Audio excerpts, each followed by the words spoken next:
ಕರಾವಳಿಯಲ್ಲಿ ಕೊರೋನಾ ಹಾವಳಿ ಪೂರ್ಣವಾಗಿ ಕಡಿಮೆಯಾಗದ ಕಾರಣ ಪಾಸಿಟಿವಿಟಿ ರೇಟ್ ಹೆಚ್ಚಿರುವಂತಹ ಗ್ರಾಮ ಪಂಚಾಯಿತಿಗಳನ್ನು ದಕ್ಷಿಣ ಕನ್ನಡ ಜಿಲ್ಲಾಡಳಿತ ಈಗಾಗಲೇ ಸೀಲ್ ಡೌನ್ ಮಾಡಿದೆ.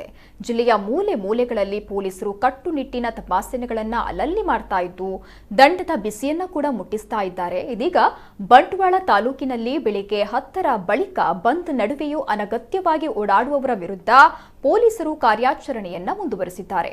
ಬಂಟ್ವಾಳ ನಗರ ಠಾಣಾ ಎಸ್ಐ ಅವಿನಾಶ್ ಅವರ ನೇತೃತ್ವದಲ್ಲಿ ಪೊಲೀಸರು ತಪಾಸಣೆ ನಡೆಸಿ ದಂಡ ವಿಧಿಸುವ ಕಾರ್ಯವನ್ನ ಮಾಡಿದ್ದಾರೆ. ಬೆಳಗಿನ ಸಮಯ ಅಗತ್ಯ ವಸ್ತುಗಳ ಜೊತೆಗೆ ಇತರ ಕೆಲವೊಂದು ಅಂಗಡಿಗಳು ಕೂಡ ತೆರೆದಿತ್ತು. ಆಟೋಗಳು ಸೇರಿದಂತೆ ಇತರ ವಾಹನಗಳು ಕೂಡ ಓಡಾಡಿದ್ದು, ಬ್ಯಾಂಕ್ ಶಾಖೆಗಳು, ಸಹಕಾರಿ ಸಂಘಗಳು ಮಧ್ಯಾಹ್ನದವರೆಗೆ ವ್ಯವಹಾರವನ್ನ ನಡೆಸಿದ್ವು. ಸರ್ಕಾರಿ ಕಚೇರಿಗಳು ಸಂಜೆಯವರೆಗೂ ತೆರೆದಿದ್ದು, ತುರ್ತು ಕೆಲಸಗಳ ಹಿನ್ನೆಲೆಯಲ್ಲಿ ಸಾರ್ವಜನಿಕರು ಕಚೇರಿಗಳತ್ತ ಆಗಮಿಸ್ತಾ ಇದ್ರು.